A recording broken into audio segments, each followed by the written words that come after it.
शब बरात को मनाने का तसव्वुर भी इस्लाम ने दिया, लेकिन इस्लाम ने अपने तरीके कार के मुताबिक मनाने का हुक्म दिया। अल-यौम अकमलतु लकुम दीनकुम, इस्लाम एक मुकम्मल दीन है, उसमें किसी इजाफे की गुंजाइश नहीं है।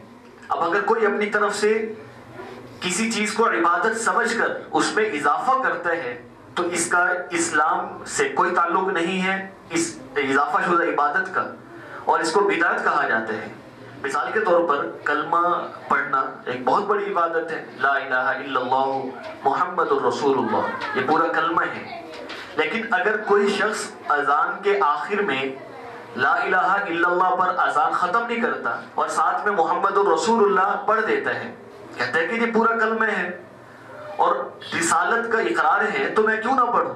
अब अगर स्पीकर में आप पढ़ें तो पूरा मोहल्ला बाहर आ जाएगा कि ये क्या बेहूदगी है, ये क्या नया दीन बना लिया है आपने।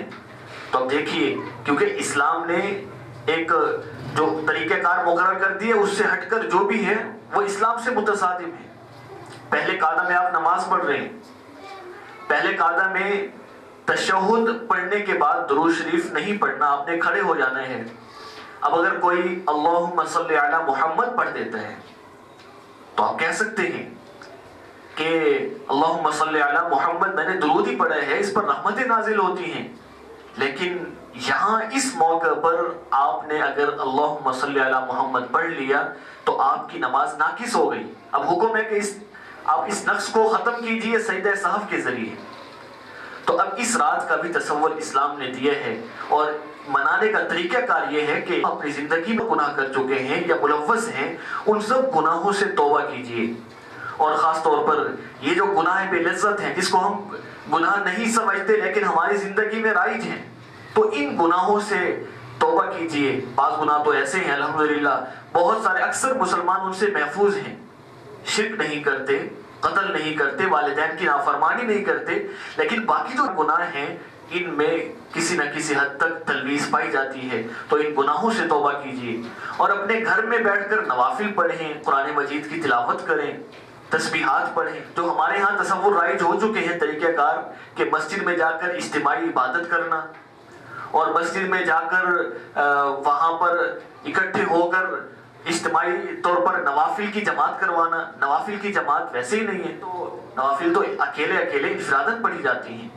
और इसी तरह मसाजिद में चरागा करना, घर में चरागा करना, लाइटिंग करना और आतिशबाजी करना, एक तो ये बिदात भी है और साथ में मुआशरे के लिए नुकसानदेह भी है, लोगों को, बच्चों को तकलीफ पहुंच सकती है, नुकसान पहुंच सकते हैं और इसराफ है। मईशत कमजोर जा रही है और हम इन फजूल खर्चियों में अपनी मजीद मईशत तबाह करते रहें। और इसी तरह जो हम, जिसको हम लाजिम समझ चुके हैं दीन का हिस्सा समझकर कि हमने लाजिमन इस रात में कब्रिस्तान जरूर जाना है। अब ये भी ऐसी चीज है कि जिसके इल्तिजाम का तसव्वुर नहीं है, इल्तिजाम का हुक्म नहीं है।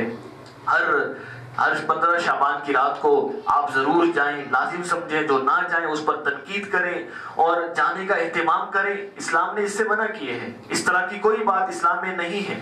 हाँ, अगर कभी कभार जिंदगी में एक आध मर्तबा आप कब्रिस्तान चले जाते हैं इस रात में और वहां जाकर इसाले सवाब के लिए कुछ पढ़ देते हैं और अपने आइज़ा और क़ारिब के लिए दुआएं मांग लेते हैं, तो इस पे कोई हर्ज नहीं है। लेकिन हर साल में लाजिमन जाना ये एक जायज चीज है, तो इससे बचना चाहिए। ये इस्लाम ने एक तरीक़ेकार दिए है कि जो 15 शाबान की रात है और इस तरह जो भी दीगर बाबरकतें रातें हैं, उनको मनाने का तरीका ये है कि अल्लाह को राजी कर लिया जाए और अपने गुनाहों से तौबा कर ली जाए और इनफिरादी तौर पर अपने घर में बैठकर जितना ज्यादा से ज्यादा हो सके तो उसमें इबादत कर ली जाए। और अगले दिन में अगर रोजा रखना चाहें तो रोजा भी रख लें, लेकिन रोजा रखना कोई लाजिम नहीं है, वाजिब नहीं है, मसनून नहीं है। जिस तरह बाकी दिनों में रोजे रखे जा सकते हैं, शाबान में वैसे भी कसरत से रोजा रखना की तरगीब दी गई है, तो इस रात में भी रख लें, कोई हर्ज नहीं है। तो इस तरीक़ेकार के मुताबिक अल्लाह तबारक व तआला हमें ये रात मनाने की तौफीक अता फरमाए।